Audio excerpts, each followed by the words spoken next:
Hello everyone, welcome to my channel, and in this video we are going to talk about creating a sample project and also the key concepts in API development. For the sample project I'll be using Visual Studio as my IDE, so let's switch over to Visual Studio. I have 2026 Visual Studio on my machine. You can use other versions of Visual Studio as well. So I'll click on create a new project. There are various project templates that will be available, but we are mostly focused on API development. So I will search for API. So here it is. There are again various options here. Like I can create API with F sharp and I can have native AOT APIs. But for this tutorial, we are focused on C sharp. So I'll select web API with C sharp. I'll click on next. So Um, there are various options that are available. Let's talk through each of the options. First thing to understand is every solution can have multiple projects, right? And for this project name, I'll give it as a sample project. And this is the location where I want to store my files. And the solution name is sample project. I can change this solution name as well. There's one option to place solution and projects in the same directory. What it does is um, you will have a solution folder. Inside that solution folder you will have .sln file, and if I don't check this box, what will happen is there'll be again a new folder into the solution folder for the specific project, and you will have a .csproj file inside that project folder. But if I check this, you will have your .csproj and .sln inside the same folder. So that's the difference for your for small projects, or for you to while you're training or exploring, you can check this option. But for larger applications, it's always advisable to have your project and solution file folders in separately, because of for easier maintenance.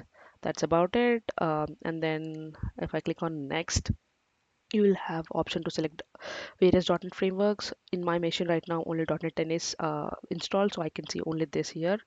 I'm selecting .NET 10. Authentication types, there are various like Windows and Microsoft Identity Platform and other types of authentication types. I'll leave it as none. There's an option to configure for HTTPS. I'll leave it checked, and there's an option for enable container support. This is something to related to enabling container support in your applications like Docker. I'll leave it unchecked for now. And then option to enable open API support. This is sort of gives a JSON specification of your API, which you can share it with others for them to see it. And Swagger is built on the open API. Swagger is where you can see your API in the as a UI so that you can test it. Uh, that's more user friendly, wherein you can test the APIs more properly. I'll show that while I after creating this project. And this do not use top level statements.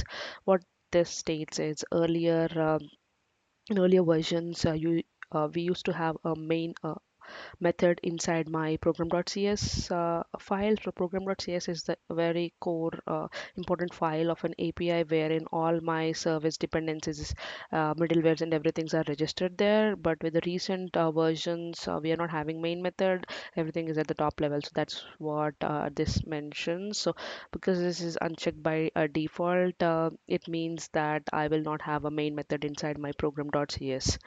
And then there's an option to use controllers. Yes, I want to use controllers. I want to put it in action methods. I'll have a business logic in there. So I'll use controllers. If I don't check this, this is something related to minimal APIs, wherein you don't have this whole piece of controllers and all those. If you have a very minimal uh, business logics or a single line statements, you can very well go with the minimal APIs. And there's an option to enlist in Aspire orchestration, which is related to cloud ready applications.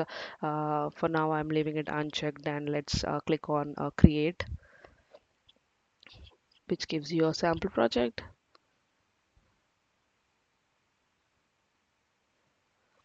right? And if I go to my controller, so here is my default controller that got created with the template. You see this is a class, there's an HTTP get. We are going to discuss everything in detail, the key concepts in my subsequent sections, but for now you're just, this is a controller, this is a boilerplate code created by my template, right? And then you see the program.csv. If you see, there's no main method, so that's where that option, do not create top level statements, do not use top level statement option is related to. Now let's try to run this application using HTTPS. By default you will not be seeing a browser opening up. Reason being, there's a file called launchsetting.json here,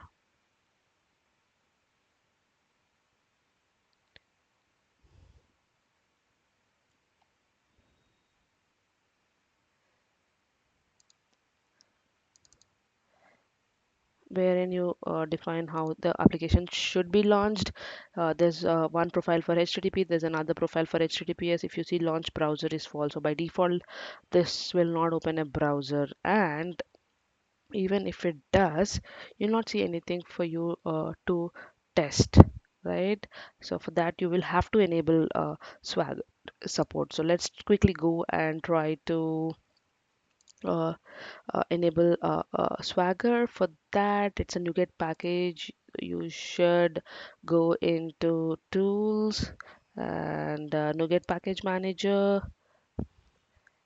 manage NuGet package for solution, and then you will have to browse for swashbuckle.asp.NET Core. Where is it? Swashbuckle.asp .NET Core. If you install this, all the dependencies would be automatically installed. I've selected this, it got installed. See, all these dependencies will automatically be installed. I'll click on apply. This gives me the NuGet package into my application. Now I'll go to my program.cs. I will have to start using this. So for that, I will have to enable few things, add endpoint API Explorer, and then I will also have to add a Swagger gen. Sorry, add Swagger gen, and I'll have to use it. So development, only in the development I want to enable it. So I will start enabling this, and then app dot use Swagger UI. I will enable this, right? And then I will go to my launch setting again. I will say launch browser true, and I will start clicking on it. Now let's see what it shows up.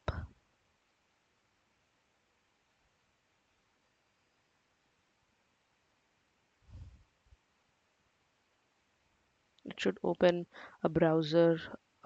Yeah, see, it opened a browser. So I will have to go to index.html. See, I see my API here. I'll try it out. I'll click on execute. See, I got a response here. That's how you test your APIs using UI. And there's other way to test also, which is .http file that gets automatically created. You can click on send request, which will uh, give you. But this doesn't have a UI, so uh, for a user-friendly UI, you basically enable Swagger and try to test your APIs with that. So that's about it. In the next video, we will talk about key concepts of .NET Core, like all this at a very high level, and then we will try to talk about each of this moving forward as we try to build an application. We are going to build a CRUD operation wherein all HTTP verbs we will use, right? So yeah, that's all for this video. uh, in the next videos we are going to create, as I said, a full CRUD operation application. Thank you so much for watching my video. Please do subscribe. Thank you.